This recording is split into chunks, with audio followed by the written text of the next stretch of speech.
Now, having reduced the society to squalor, the Federal Reserve bankers decided that the gold standard should be removed. In order to do this, they needed to acquire the remaining gold in the system. So, under the pretense of helping to end the Depression, came the 1933 gold seizure.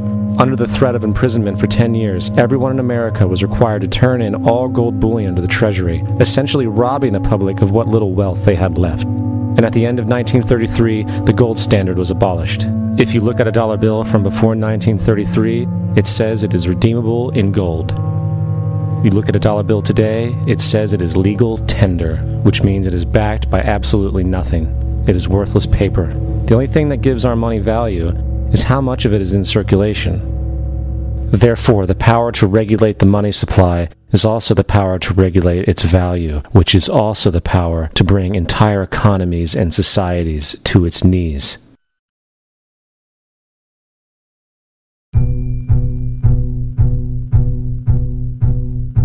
It's important to clearly understand the Federal Reserve is a private corporation. It is about as Federal Express. It makes its own policies and is under virtually no regulation by the U.S. government.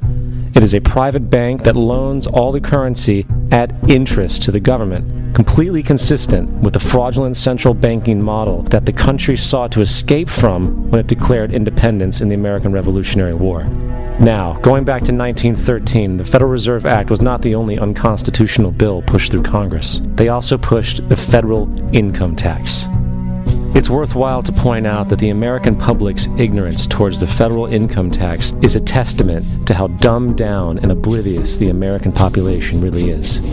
First of all, the federal income tax is completely unconstitutional, as it is a direct, unapportioned tax. All direct taxes have to be apportioned to be legal based on the Constitution. Secondly, the required number of states in order to ratify the amendment to allow the income tax was never met, and this has even been cited in modern court cases.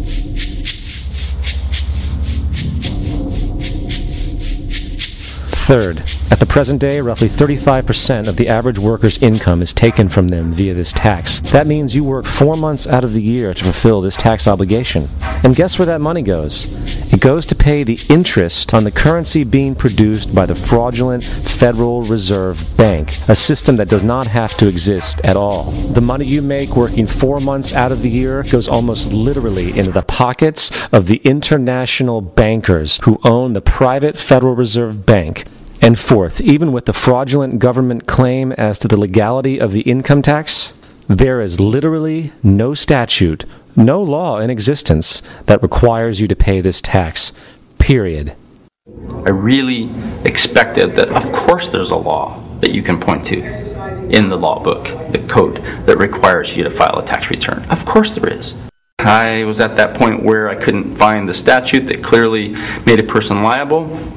At least not me, and most people I know, and I had no choice in my mind except to resign. Based on the research that I did throughout the year 2000, and that I'm still doing, I have not found that law. I've asked Congress, we've asked a lot of people in the IRS commissioners, helpers. They can't answer, because if they answer, the American people are going to know that this whole thing is a fraud. I haven't filed an federal income tax return since I left. I have not filed a tax return since 1999. The income tax is nothing less than the enslavement of the entire country. Now, the control of the economy and the perpetual robbery of wealth is only one side of the Rubik's Cube the bankers hold in their hands. The next tool for profit and control is war. Since the inception of the Federal Reserve in 1913, a number of large and small wars have commenced. The three most pronounced were World War I, World War II, and Vietnam. World War I.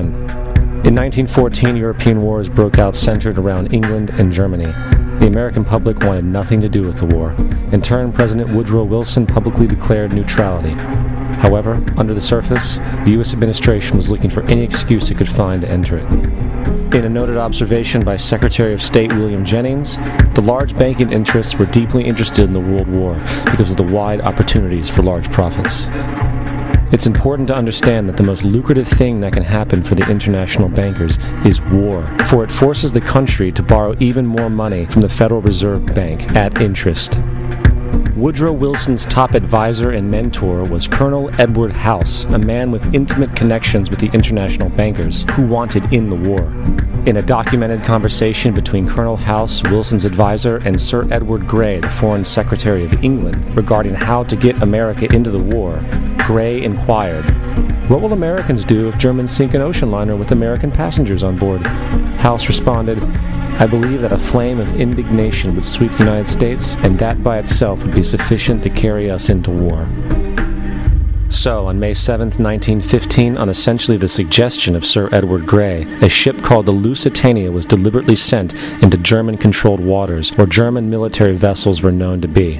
And, as expected, German U-boats torpedoed the ship, exploding stored ammunition, killing 1,200 people.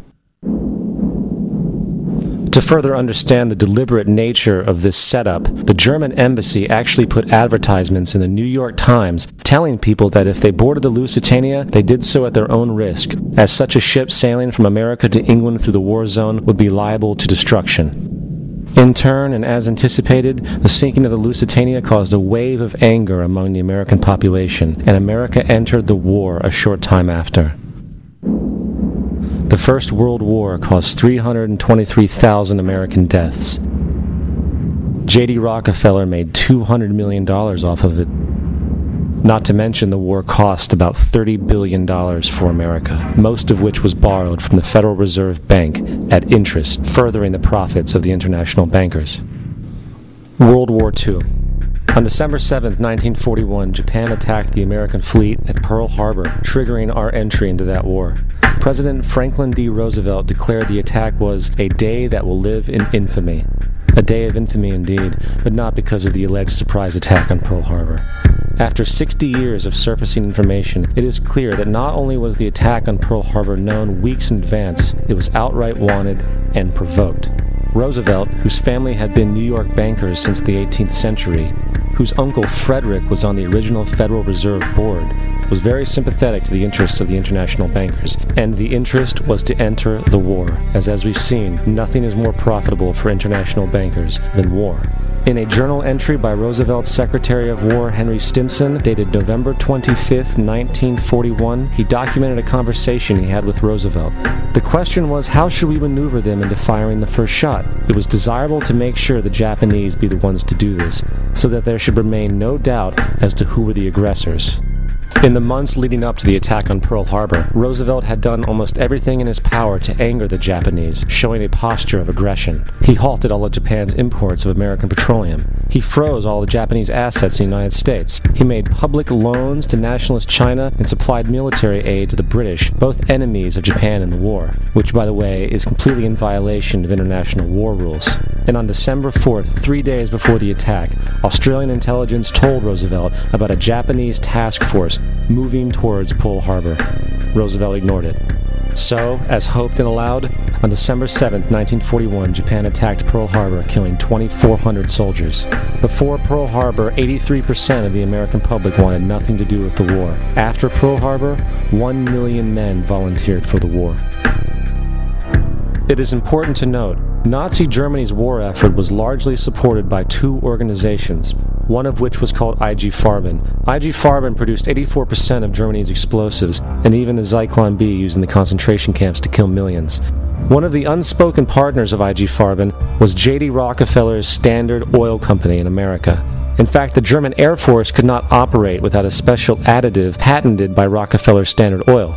The drastic bombing of London by Nazi Germany, for example, was made possible by a $20 million sale of fuel to IG Farben by the Rockefeller Standard Oil Company. This is just one small point on the topic of how American business funded both sides of World War II. One other treasonous organization worth mentioning is the Union Banking Corporation of New York City. Not only did it finance numerous aspects of Hitler's rise to power, along with actual materials during the war, it was also a Nazi money laundering bank, which was eventually exposed for having millions of dollars of Nazi money in its vaults. The Union Banking Corporation of New York was eventually seized for violations of the Trading with the Enemy Act. Guess who the director and vice president of the Union Bank was? Prescott Bush, our current president's grandfather, and of course our former president's father. Keep that in mind when considering the moral and political dispositions of the Bush family.